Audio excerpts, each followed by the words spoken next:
Il faut sauver le soldat Ryan. Ce film de Steven Spielberg, tiré d'une histoire vraie, a-t-il inspiré le surnom de Brian au soldat marocain Brahim Sahadoun, arrêté en avril dernier par la Russie?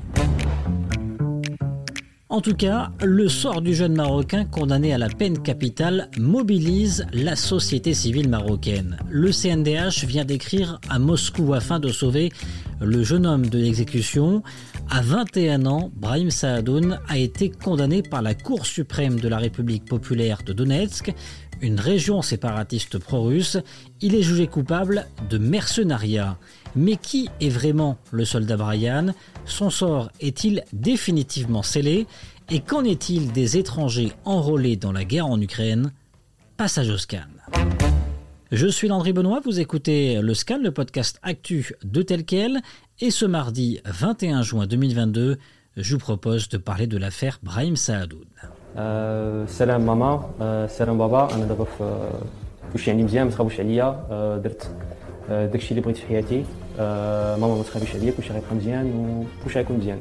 C'est un message vocal qui donne froid dans le dos.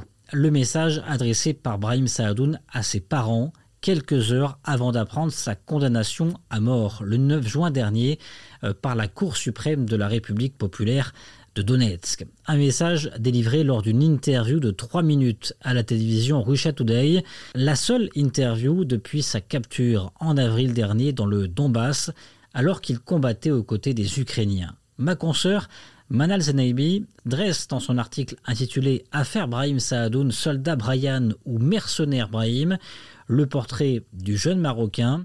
Elle a réussi à entrer en contact avec des proches du jeune homme que vous allez entendre dans cet épisode du Scan.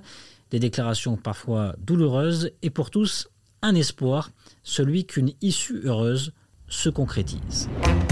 Qui est vraiment Brahim Sahadoun? C'est à la base un des 8 000 à 10 000 étudiants marocains en Ukraine. Avant le début de l'invasion russe, Brahim Sahadoun poursuivait ses études d'ingénierie aéronautique et espace à l'Institut Polytechnique de Kiev, une des universités les plus grandes et les plus réputées en la matière dans toute l'Europe de l'Est. Son rêve, devenir un ingénieur aérospatial. Brahim Sahadoun avait déménagé du Maroc en 2017 pour suivre ses études. 3 ans plus tard, en 2020, il aurait obtenu la nationalité ukrainienne selon son père, Taher, mais selon une de ses amies les plus proches, Dasha, interrogée par ma consoeur Manal Zenaibi, Brahim n'aurait en fait pas la nationalité marocaine, il s'agirait tout simplement d'une erreur. Son père était sûrement un peu confus lorsqu'il a dit que Brahim avait la nationalité ukrainienne. Il n'avait sûrement pas de mauvaises intentions. En tout cas, à ma connaissance, il n'a pas la nationalité ukrainienne, il n'a qu'un titre de séjour ukrainien. Il a aussi un contrat officiel avec les forces de l'armée ukrainienne. Je l'ai vu de mes propres yeux. Ce n'est donc pas un mercenaire. Il travaillait légalement en Ukraine. Il doit alors être traité selon la Convention de Genève. Dasha est aujourd'hui sous le choc de l'arrestation et la condamnation à mort de son ami. Elle avait rencontré Brahim Sahadoun dans une boîte de nuit.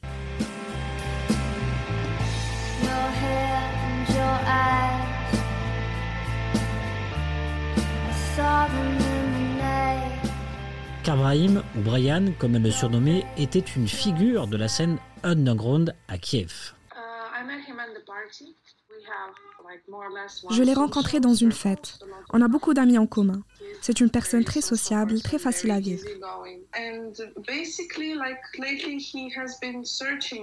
Depuis un bon bout de temps, il cherchait non une carrière, mais plutôt son but dans la vie. Il poursuivait des études d'ingénierie aéronautique. Ça l'intéressait, mais ce n'est pas facile. Donc il voulait faire une pause.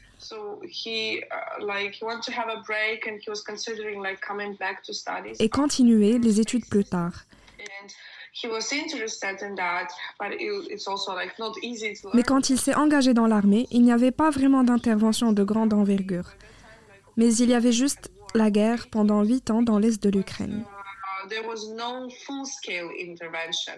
Mais alors, que s'est-il passé? Comment Brahim a-t-il rejoint l'armée ukrainienne? Selon les témoignages recueillis par ma consoeur, la vie sociale du jeune homme aurait pris de l'élan et ses études auraient commencé à en pâtir. Brian voit alors ses économies se réduire comme peau de chagrin, ce qui l'aurait poussé à signer un contrat de 3 ans avec l'armée ukrainienne. Nous sommes alors en novembre 2021, soit près de 4 mois avant le début de l'invasion russe. Brian touche alors un salaire mensuel de $360 par mois, soit le montant des contrats qui permettent aux employés étrangers de rejoindre l'armée ukrainienne. À l'armée, le soldat Brian va se révéler. Il va très vite gravir les échelons et devenir membre de la 36e brigade d'infanterie de la marine de Mariupol. Brahim va rester dans les rangs, y compris durant le conflit, et comme l'explique le gouvernement marocain dans un communiqué, le jeune homme a été capturé avec l'uniforme de l'armée de l'État d'Ukraine en tant que membre d'une unité de la marine ukrainienne. Il se trouve actuellement emprisonné dans la République populaire de Donetsk, une région pro-russe sécessionniste de l'Ukraine qui s'est autoproclamée État en 2014. Aujourd'hui, la mobilisation pour sauver le soldat Brian est à son maximum. Mi-juin, Amina Boyash, la présidente du Conseil national des droits de l'homme, a annoncé avoir écrit à ses homologues russes et contacté de nombreuses instances nationales des droits de l'homme pour protéger Brahim Sahadoun du danger de la peine de mort. Sur les réseaux sociaux, la mobilisation est aussi de mise. Le meilleur ami de Brahim, Mouiz, a lancé le hashtag #SaveBrahim. Manal Zenaibi a pu l'interroger. C'était un de mes amis proches. J'ai lancé le hashtag et le compte #SaveBrahim pour les personnes qui voudraient aider.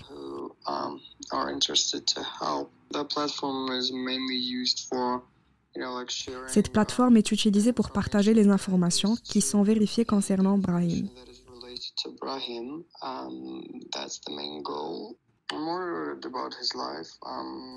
Je suis inquiet pour sa vie, parce qu'il est dans les mains de l'ennemi et on a besoin de le sortir de là-bas.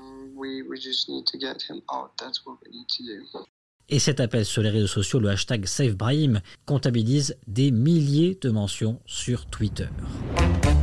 Le sort du soldat Brian est-il définitivement scellé? Oui et non. D'abord, si le seul communiqué marocain sur l'arrestation du jeune homme précise que Brahim Sahadoun, je cite, se trouve emprisonné par une entité qui n'est reconnue ni par les Nations Unies ni par le Maroc, fin de citation, il paraît peu probable que le gouvernement marocain aille plus loin dans la défense du jeune homme. Comme l'écrit Manal Zenaibi dans son article, toute tentative de contact entre le Maroc et les autorités autoproclamées de Donetsk serait considérée, au regard de la tradition diplomatique, comme une reconnaissance officielle de cette entité aujourd'hui seulement reconnue par Moscou.